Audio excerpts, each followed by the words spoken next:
Hello, this is Brian Wimbrant, and you are listening to the Quantum Leap Podcast.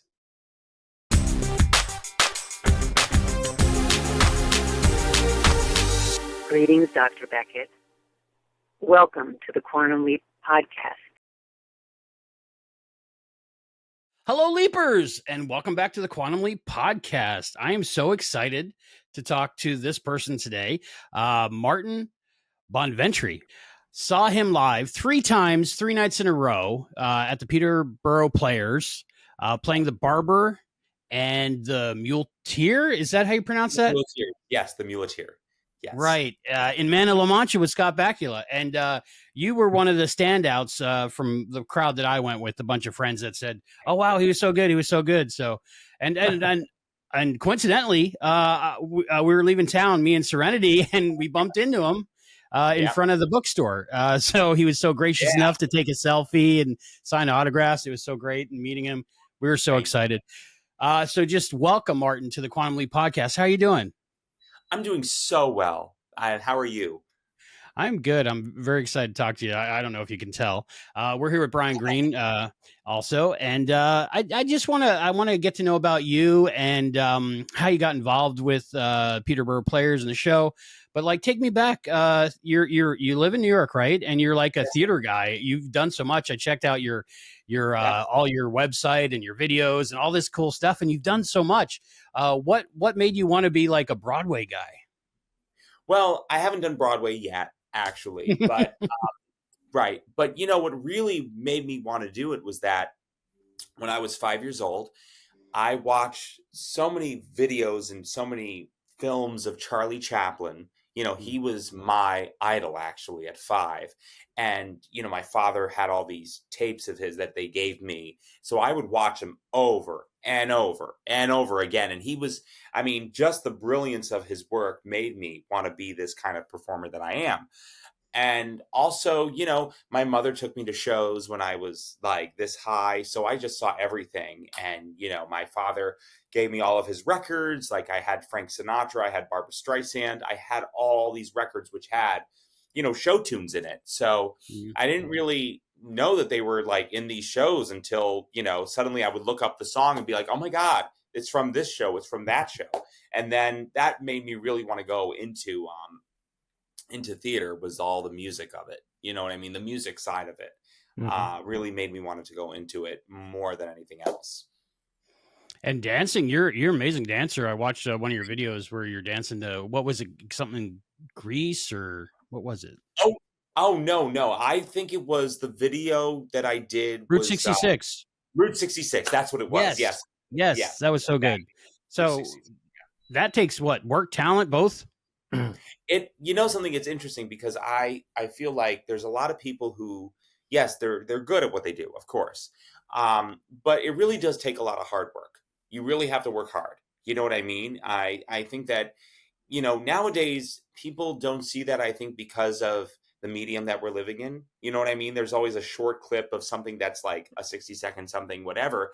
But all that took a lot of work to get that 60-second clip to be good. You know what I mean? So there's always a lot of work behind whatever you see. I mean, even behind this, you know, there's always a lot of work that goes on. So, you know, dance has been such a big part of my life, actually. And one of the reasons why, when I started really going into it seriously, funny that you mentioned Greece, because I did, I think if you looked up, I did one of the long runs of Greece. I did it. I was Sonny in that, obviously. Oh, cool.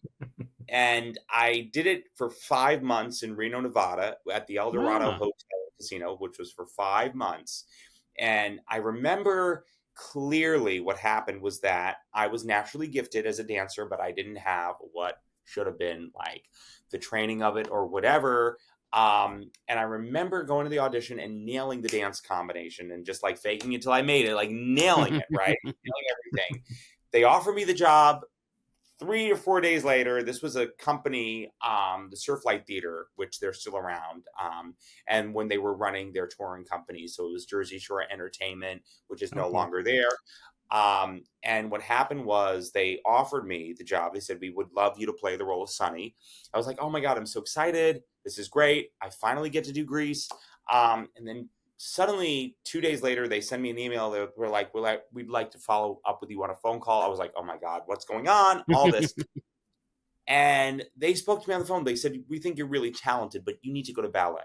I said, really? For this show? They go, yeah, because you're lacking some things. And then all of a sudden, I just started taking my butt to ballet class and be like, oh my God, ballet, ballet, ballet. And it made me better at what I am. You know what I mean? So there's always, I think that people are forgetting now, there's always a foundation to whatever we do that makes it even better. You know what I mean? It's something could be good, but it could be even better with a foundation. They should have Cool. picked you for the new Deadpool movie. You know, you Yeah. should have been the one up there. That Really? Why? Why's that? Oh, for dance pool, right? for Dance Pool. Yeah. Yeah, You yeah, got yeah. Dance Pool. God. He had a dance double. That was fun. He was good. That So was what fun. was like you starting out? What was your first show like you auditioned for and got? The first show I ever did was at the famed Westchester Broadway Theater, and it was The Music Man. Oh, This was- awesome. this was back in 2012, and before all the world went crazy, and which was very cool. I was in the quartet, and I was in ensemble, all that, and I was about 21. Which was a very young age to be in that show and to be the quartet. So that was my very first. And Westchester Broadway was really cool because, and that's actually where Scott did a show there. Actually, Scott. Oh, okay. Yes, he did. What did he do? Do you remember? I think he did Shenandoah there. Actually, Oh, he okay. did Shenandoah. Because he's done, I mean, dinner theater is certainly something. I mean, we had a thing backstage, he and I, about how many dinner theater contracts have you done? I'm like, I did 4 and he did 5. So, Yeah. um, I love dinner theater. It's oh, great. it's great. It's really great. And it's sadly, it's a dying business right now because the Yeah. pandemic hit everything. But To me, you Westchester can see an amazing show anywhere. It's about the actors. It's not about the venue, I don't think. Not about the venue. Right. Exactly. And Westchester Broadway Theater was really cool because it was all these Broadway babies started there. You had people like Faith Prince, you had Marin Mazzie, you had Robert Cuccioli. I mean, Robert Cuccioli used to direct shows there all the time. I mean, he did a production of Jekyll and Hyde there that I think he directed because he did the original. And then I think he did 9 there also. And Oh, wow. he played Guido in 9. But it was certainly a place where it was great to get your first like professional credit because you were an alumni with those people who were, you know, already like Faith Prince and Marin Mazzie and like all the names, you name it, were at that theater. And Scott was one of those people. So it was really cool Very cool. to suddenly, you know, history is, you know, all comes around, what goes around comes around. And suddenly, you know, you're just right there. And in discussions, you know, especially in the circle of theater, it becomes that of like, oh my God, you worked here. Oh, I worked there. Do you know this person and so and so? So it definitely becomes a community. And I think that's where I think people forget about that sometimes, but it becomes a community in that way. I wanted to ask a question about that. Yeah, you and some others, including Scott Bakula, it says you're appearing courtesy of Actors Equity Association. How does that work? How do you travel around and make all these arrangements and all that kind of thing? Well, first of all, they provide the arrangements for us whenever you do a show. You know, they provide the travel, they provide, and you have to give them the information. And that's where I think it's fantastic being a member of Actors Equity is that in a lot of these things, they do provide money for transportation, you know, and they provide transportation if needed. So that's where I think it's so great to be a performer is that, you know, you do get to travel. You do get to see another side of a country you would never have seen before. And it gives you a different perspective. And I think it gives you also a different perspective of how people work, how people live, how the world goes around. That's awesome. Yeah. Very cool. Fantastic. I was looking at your website and I saw you as Houdini. Tell me about that. That looked you Oh, look yeah. like a natural for Houdini. Thank you. Oh my gosh, thank you. I did Houdini in Ragtime at the Park Playhouse, and that was an open theater. That was an open amphitheater. Park Playhouse used to do these bigger scale shows, And then they started doing, I mean, they'll go back to it, but they started doing smaller scale stuff like, they did the Marvelous Wonderettes recently because of the pandemic. Which was, it was a very cool show. And actually some stars, Mariah Little, I don't know if she's hearing this, but Mariah Little, who was recently in The Wiz and she went on as Dorothy, Oh, wow. was our Sarah in Ragtime. She's still one of my best friends today. Michaela Agrella was opposite me, and I just spoke to her, actually texted her 2 days. We were texting 2 days ago, and we're going to meet up next week. Michaela was in Ragtime as opposite me as Nesbitt, but if you saw the last match, which recently was touring, and it had Remy Karamloo, and it had Amber Ardolino, who she down to just did Beautiful Noise. She was that track that Amber Ardolino originally did. And she did the tour of Anastasia. She's one of the most talented performers and one of the dearest people and dearest friends I know. But to work with her opposite her, like as Houdini and Evelyn Nesbitt, was so fantastic. And it made everything better because honestly, you know how they always say, if you're the smartest person in the room, you're in the wrong room. Yeah. I felt essentially having her as my Evelyn Nesbitt opposite me made me even better because she's just like, jaw-dropping brilliant. And, you always have to, it really taught you that when you're opposite somebody, it's always great when they can do something better than you or something different than what you do. And it still is Michaela for me. She's amazing, incredible talent. What are some other favorite memories of performing before we get to the Peterborough Players? Sure. Some of my favorite memories were when I did the tour of A Bronx Tale. That was a few years ago. I did that, and working with Chaz Palminteri was really, it was a dream for me to work with him. He's a lovely man. There's so many. Other things were like playing Rooster, Hannigan, and Annie, which was so Rooster. cool. That is a great part. Yeah, and people were like, "You have to play Rooster," and I finally did. And then you make friends. So many of the shows you do, you make 3 or 4 friends. You don't always have to be friends with everybody, but if you make a few friends, then you're golden. And those friends stay with you as time goes on. I have so many friends from years of doing theater and years of doing professional theater because then you see them again, even if you don't talk to them for months on end, you see them again and then you text them, you're like, can we get together? And then finally, like, things come around. And that's the really beautiful part about doing the arts. It brings together memories that you have. And that's just a beautiful thing. That's awesome. So how did you get involved with Man of La Mancha, Peterborough Players? So I got involved because there was an audition for it. I have never did the show ever. And when I saw the audition, I'm like, you know what? This is a show that I think I need to do, that I think I'm very right for my singing, for my look, my temperament, the gravitas, all that. I have to do this show. It's a Golden Age show. Golden Age shows are my bread and butter. It's what I was meant to do. And I remember going to the audition and being in a line, and this one guy is in front of everybody, and he's in the room, and he's sounding amazing. He's, knocking you out. And when you go to auditions, it does freak people out when somebody is there and they're like, oh my God, that person is so good. It even happens to the most famous people. They're like, oh no, I'm never going to get it. But I remember thinking to myself, because everybody was ahead of me and they're like, I have to change my song. I have to do this because, the director was asking, could you sing another song to this guy? But then I figured, you know what? I just got to stick with my If Ever I Would Leave You from Camelot, 16 bars. This is what I do best, and make it my own, because that will, then there's no competition if I do that. So I remember doing that and being like, no, I'm sticking to this. And I did it. And then they called me back to dance. They said, were you planning on coming to the dance call? I said, yes, I was. They said, please do. I came to the dance call the next day.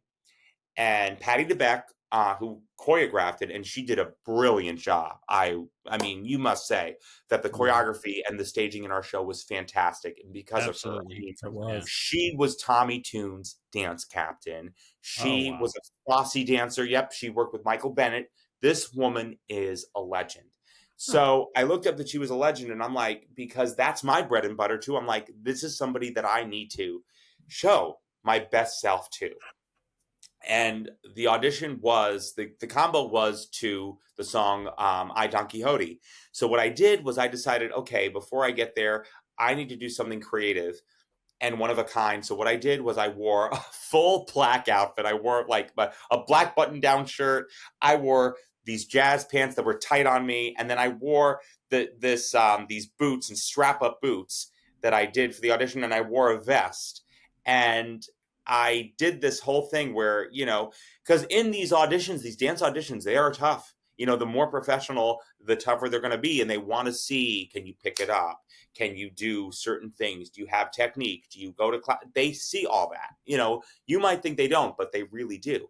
So I did all of it, and I knew that I really nailed it in front of everybody and in front of the director and choreographer. And then 2 weeks later, I got the email. I got the offer to do the show, but I didn't know till a few weeks later, because I was following what they were doing, all this, that Scott Bakula was going to be on with me. I didn't realize that, and then suddenly it was like, oh my God, Scott Bakula, going to be doing this show. Wow. Would that make the audition process, like, would you be more nervous knowing that Scott was going to be in it? Well, I mean, I had no clue at that point. Right. If you had, I mean. It probably would have, Mhm. because it's a star package. It's like so many of these other regional theaters, but a lot of these regional theaters do star packages. And it's interesting because there's so many stars like Scott who love to do theater just for the love of it. I don't think they do it just for a praise. When you work with them, they do it because they love it and they enjoy what they do, and they're like everybody else. Yeah. What was it like working with the director, Charles, right? He's fantastic, Charles Morey. Mm. Charles wrote the play Laughing Stock, and the play Laughing Stock is a comedy which was actually based off of Peterborough Players. It was based off of Summer Stock Oh, Theater. okay. He was for years, maybe over 25 years, was the artistic director of the Pioneer Theater Company in Utah, Salt Lake City, Utah. And working with him was fantastic because he allowed us to collaborate with him. He allowed us to really have our own ideas and ask questions. He allowed collaboration. And oftentimes you're going to find different kinds of directors. Some directors want it a certain way, this way or the highway. And some, there's some of these shows like a Man of La Mancha or even a My Fair Lady or Gypsy, whatever. This is why the Golden Age shows are fantastic, is that, or Ragtime, up to contemporary shows like Ragtime or any of the Jason Robert Brown shows, where it is a collaborative effort, because some of these shows are not really, when you look at the scripts, they're not so written out, laid out like some of these other scripts are, where it's just like this setting here, this setting there, because a lot of them are like that. So with Man of La Mancha, it was brilliant because it is one of those shows where you can do your own thing with it. And what Charles did that I think was brilliant with it was that he made it seem like, when you saw the show, that any place could be placed in a prison. Any place. You could make any Mhm. place a prison. You could make even a basketball court, which is known to be a prison.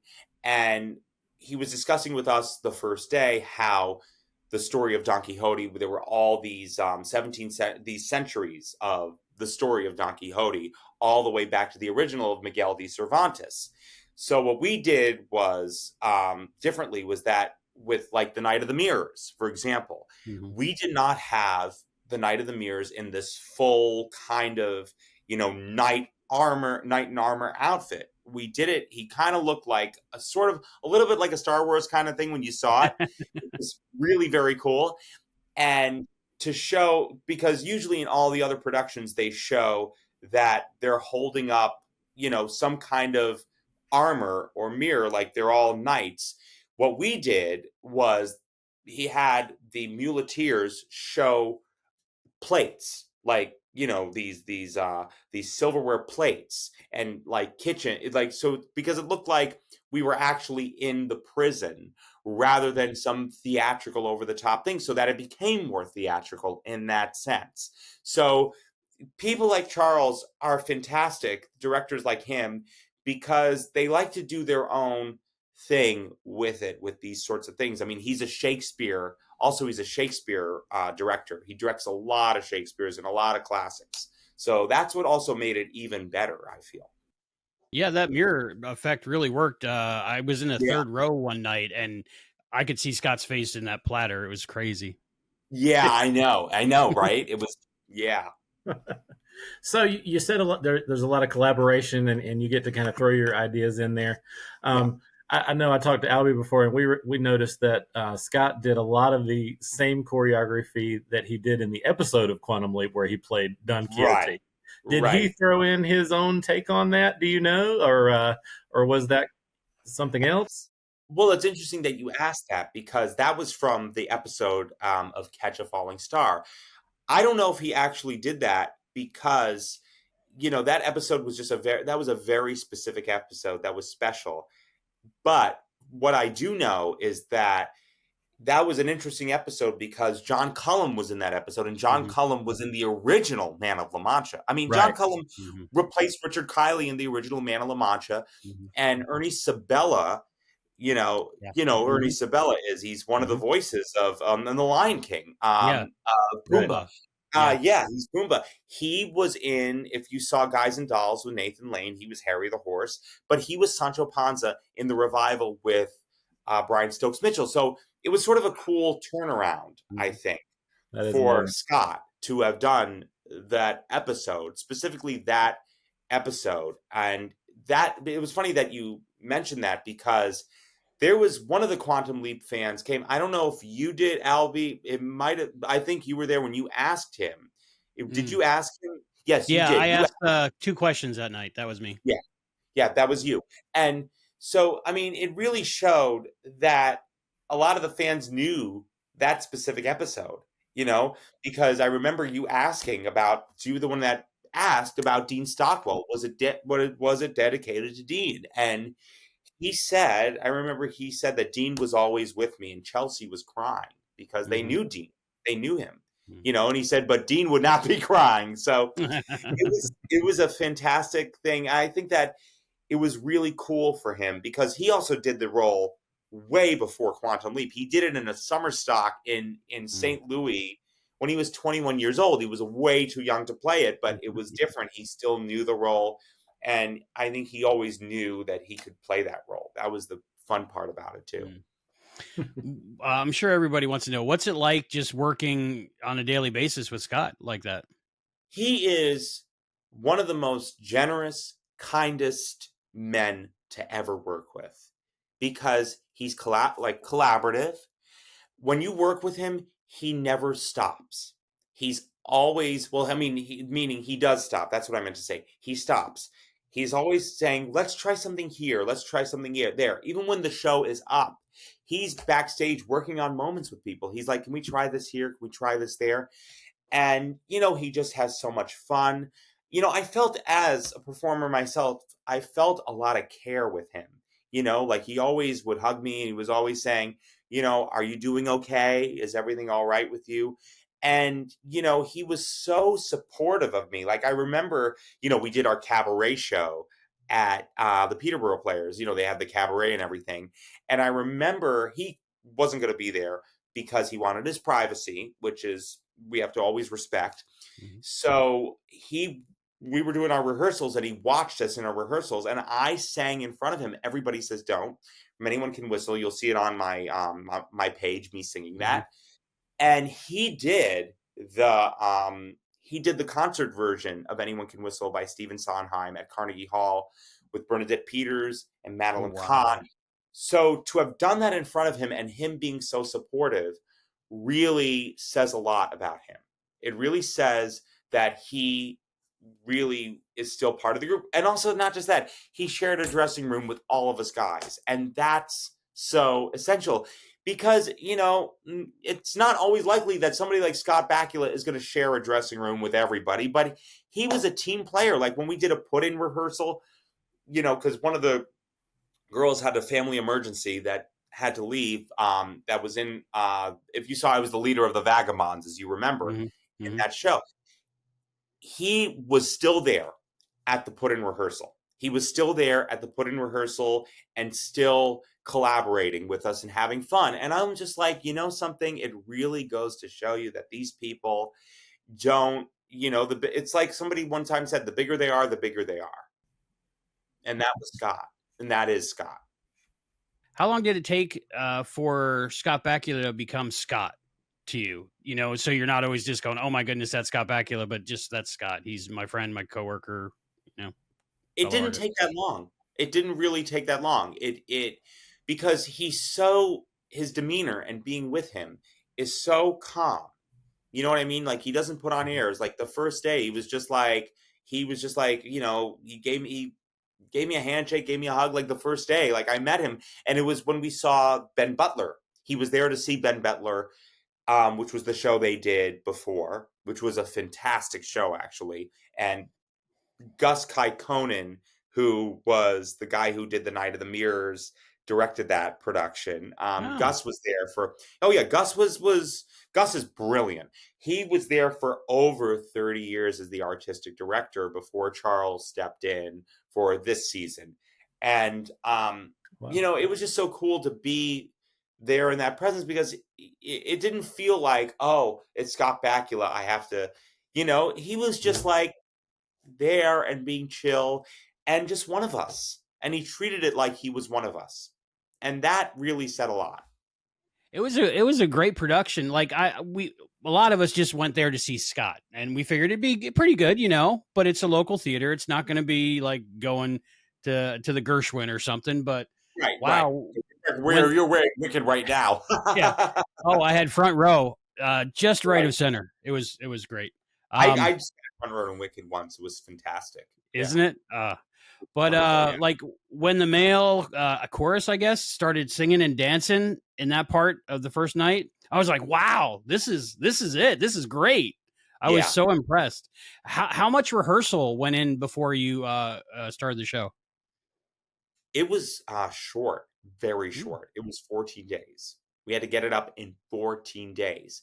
But, Wow. Wow. a lot of these, when it's more professional, you can just put it up. If you have competent people and it's at a high level and it's equity and a theater like Peterborough Players, where it's regional theater, there are people there who have been doing it for years and years where you rehearse it, a few times and then boom, it's up and people are there. And that's professional. You know what I mean? Like if you saw, I just did my cabaret show Mm-hmm. at the Green Room 42. To be honest, I only had 2 rehearsals with the band. That was it. That Wow. band, 2 rehearsals, and that was it. And the show was up. So it's all about the professionalism. I think, especially with the professionalism that goes along with it. It's what I mean? Because if it's not professional, then it would take longer. But if it's professional, you can put it up in 14 days. Not that big of a deal. How much of the group was local, and how many came in from like New York? It's amazing that you asked that because a lot of them, first of all, there was a lot of non-equity interns, right? And they were all from different places. They were not all from New Hampshire. There were also, most of them were from New York. I was from New York. A lot of the equity actors were from New York in different places also. And only one woman, my friend Kathy Manfrey, who was the innkeeper's wife, lives Okay, yeah. there. She's an equity actress, and Oh, so she wow. lives there in the town. So not many of them were actually people from New Hampshire, which really made it cool. You know what I mean? Because it became a thing of, oh my God, there's so many new talent, and the only way you're going to ever get new talent and get it at a bet is to get people from New York, and get people from different places because there's so much out there. So how many hours a day would you rehearse? 14 days. That seems very short It to was a me. lot. It was, yeah. I mean, we would do it from 10 to 5. Wow. And yeah, 10 a.m. to 5 p.m. or no, sorry, 12 p.m. to 5. And then on certain days, because Ben Butler was up, we would do it at 10 a.m. And then we would take a break, and then we would go back and do it from 7 p.m. to 9 p.m., something like that. So we rehearsed a lot. But this was specifically something that we really wanted to get really right, really great, because this was the end of the season. We had Scott in the show, and it was a big show. It's also a very detailed, convoluted show. So that's why also it was important that we took our time and had a lot of time too to do it. If it's okay, I'm going to ask about Chelsea Field. What was it like with her? She seemed very nice. She is such a doll, Chelsea. She is just, I mean, when you see her and when you work with her, she's so focused. She knows what she wants. She wants to get it right. I felt with her such care and such love with her. She's such a support, to me and to everybody. And then I remember this as a dancer, because she was a former dancer, actually. In the middle of rehearsal, she goes, Martin, you do double pirouette? I'm like, you want me to do that, Chelsea Field? And she goes, go ahead, do it. I go, she goes, yeah, you're a dancer, Martin. And so she said, I can tell you have training. My gosh. So she was so humble. And I felt like with everybody, she had a chance. She always extended herself. It felt like we had a friend there with us. You know what I mean? And it felt like you also had, because she's a mom, she has 2 kids, as you know, with Scott. It felt like there was a motherly figure in the room that really loved everybody. And there was such care, and she was such a support to everybody's work and to what everybody brought to the table. And doing 8 shows a week was different for her. She'll tell you that. It was so different for her, because she wasn't used to doing something like that, because she does a lot of film and television. She was a solid gold dancer, but there was really, when you really got to know her, and she was very focused and she was dedicated to her work. And she's really, she really did such an amazing job, and I really love her and I applaud her all the time. And she's amazing to work with. She is. I grew up with Masters of the Universe, and she Yes. was Tila in that. So, that's unbelievable. Yeah, she mentioned actually that she said, most people would know her from Masters of the Universe. Like she said that. I remember that. She said that. That's pretty cool. Yeah. I feel very fortunate that I was able to see it 3 nights in a row. I wish I could have saw it a couple more times. And I noticed each show was slightly different. I think one of the nights your microphone fell off. Yes, it did. You just rolled with it. What are different things that happened during the whole run that stood out in your mind? Different mishaps or fun things? Oh my God, so many. And this is why it's always going to happen, no matter what show you do. It's always going to happen. There was one night where it was in the preview, actually, where when Chelsea threw the bucket off stage before It's All the Same, she threw the bucket went flying off and into the audience. So yeah, I know. And what I did was I decided I'm just going to because I heard years ago when I did Grease, one of the women who played Miss Lynch said to me, the rule, if a prop falls, you pick it up. So the prop went right in the audience, and I went right in the audience, which is very method acting, sort of. So I went right in the audience, and I picked it up, and I went right back. And people were like, how did you even handle that? I felt, you have to do. You have to, being a performer, you also have to be like a magician. You have to make something look a certain way. It's, theater at the end of the day is smoke and mirrors. There was one time, because a lot of the times she would try to do a thing where she'd throw the bucket off stage, and it'd be in that little corner that I was sitting in, and I would try to make sure that bucket was right under the table. So one night it almost falls into that. If you saw that little that orchestra pit where nobody could step in there at all, because that was so dangerous and scary. Oh yeah, it was like it's like what they do in Hello Dolly when they have that's always happens at Hello Dolly. There's always that open orchestra pit where the waiters jump over and there's stairs, whatever. So and the bucket fell in there, and the music director caught it and he brought it up, and everybody was cheering and they were going crazy. I think I was there that night. Yeah. You were there? Yes. Yeah. Yeah. That's crazy. The barber, he comes out from the audience, like from the back. And the first night that scared me. I was like, who is this guy? What's going on? Is everybody okay? Is that Yeah. weird to be the only person that does that in the musical? Oh, not at all. Not at all. I mean, I think I've had a history with doing that sort of stuff because this was when I was 13 years old. I did the Pirates of Penzance when I was in middle school. It's a very funny story. Okay, so I was pissed off that they did not give me the Pirate King because I had the voice to do it at that age and I was ready to do it. I was preparing for it. I literally had my music book for it. Like literally, I had my music book for it. I know it's out of a Neil Simon thing right now. Forgive me on that. But I remember and then they chose some guy who couldn't do it, unfortunately. So I had the solo of "We better pause for dangers might befall. Their father is a major general." Right. So I have that solo, right? And so the conductor is there, our choir teacher, and I grab the baton from her and I conduct them, "For he is a major general, he is." The whole thing. And people couldn't believe that I made that choice. I literally made that choice of doing that. So, it's always been in my nature to feel that theater definitely is something to be enjoyed, not just to be enjoyed, but to play around. You know what I mean? You can always play around. And, unless you're doing a strict show where it's, you know what I mean, you have to do that. But if something comes up, go for it. You know what I mean? That's why we're in the theater. We're in the theater to also be humans. We're not there to be robots, and I felt like, the best performers have an awareness to do something and cover something up or make something make sense to me. There's, because at the end of the day, we're not robots. And that's, I think, the important thing to understand is that bringing the humanity to it as well as the theatricality.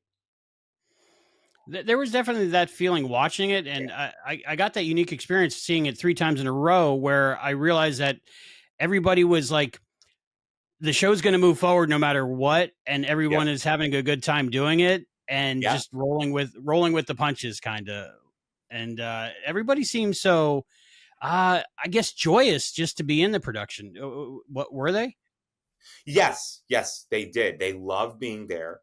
There were so many people that just loved to be there and loved being in that production specifically, because it was a show that it's definitely a show of that you have to be all together. It's not, I mean, yes, Don Quixote's the star, but it is definitely a team effort kind of show. So Sure. Were there understudies for like the main parts, and did any of them go on? there were not any understudies. Oh, wow. It was weird. It was very weird that some of them were not understudies, but I think they figured this is a short amount of time. What time do we have? You know what I mean? Yeah, and I couldn't imagine like somebody coming in from Germany to see Scott, and then he's not Oh, there I that know. I know. night. So what's your takeaway from Man of La Mancha, working with the Peterborough Players and working with Scott and Chelsea and all the rest of them? Well, I'd say my takeaway with it was that it really taught me another sense of professionalism. It taught me, the different way of working, of that, when you're doing these sorts of shows, that you have to take your time, and you should always take your time and always, I mean, yes, be on your game, and yes, pick everything up, obviously, and absorb the material, but also take your time, and that it's a process still, I mean, yes, do the work, but also take your time. That's what I observed. And I observed that, when you're at that level and with these other people, you really learn from them.